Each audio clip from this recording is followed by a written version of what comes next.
என்ன ப்ரோ மாப்பிள்ளை வீடு பார்க்க போனே உன் தங்கச்சிக்கு செட் ஆயிடுச்சா? கல்யாணம் ஃபிக்ஸ் ஆயிடுச்சா? மாப்பிள்ளலாம் ஓகேவா? அது செட் ஆகலடா. பட் பையனை பற்றி விசாரிச்சோம். பையன் ரொம்ப நல்ல பையன்தாங்க. ஆனால் 15,000 தான் சம்பளம் வாங்குறானா. சம்பளம்லாம் முக்கியம் இல்லை, தங்கச்சி நல்லா பார்த்துக்கினா போதும், நம்மளால முடிஞ்சதை செய்வோம் ஓகேன்ட்டு ஓகே பண்ணலாம் தான் போனோம் வீட்டுக்கு. போனவே அவங்க அப்பா ஒரு பெரிய பெரிய குண்டை தூக்கி போட்டார் போல. ட்ரம்ப் கூட போட மாட்டார் அவ்வளோ பெரிய குண்டை.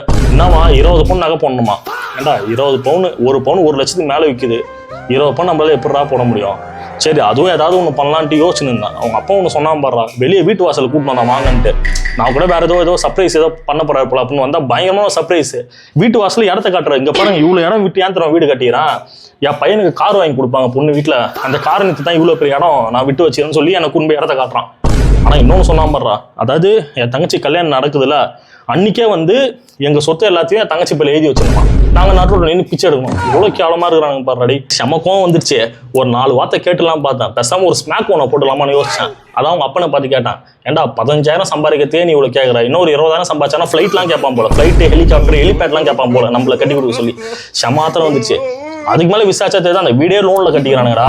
அந்த லோன் அடைக்க தங்கச்சி கல்யாணம் பண்ண போய் வேலைக்கு போய் அந்த லோனை வேற அடைக்கணுமா? ஏன்னா எப்படிலாம் இருக்கானுங்க பாடுறா. அவனுங்கிட்டே ஒன்றும் இல்லை, கொஞ்சம் மனசாட்சியோட நடந்துக்கணும்ல. அதாவது நகரேட்டு கம்மியாக இருக்கும்போது கூட நகையெல்லாம் கம்மியாக கேட்டானுங்கடா. நகரேட்டு அதிகமானதுக்கு அப்புறம் தான் இப்போ அப்படியே இருக்கிற பிரச்சனை எல்லாத்தையும் எவனாவது பொண்ணை தூக்கின்னு வருவான், பொண்ணையை கொடுத்துட்டு எல்லா நகையும் போட்டு கொடுத்து நம்ம எல்லா பிரச்சனையும் முடிச்சுட்டு போயிடுவான்ற மாதிரி மெயின் செட்டில் நிறைய பேர் சுற்றினுறானுங்க. கல்யாணத்துக்கு முன்னாடி மாத்திரம் கேட்டு இவ்வளோ குடும்பம் பத்துறானுங்க, கல்யாணத்துக்கு அப்புறம் இவ்வளோ நல்லாவா பார்த்துப்பானுங்க. ப்ரோ மாப்பிள்ளையோட அப்பா இவ்வளோ திமிரா பேசிக்கிறான், சும்மா விட்டு வந்த நீ போனடி போடான்ட்டு வந்துட்டாடா. செட் ஆகலடா.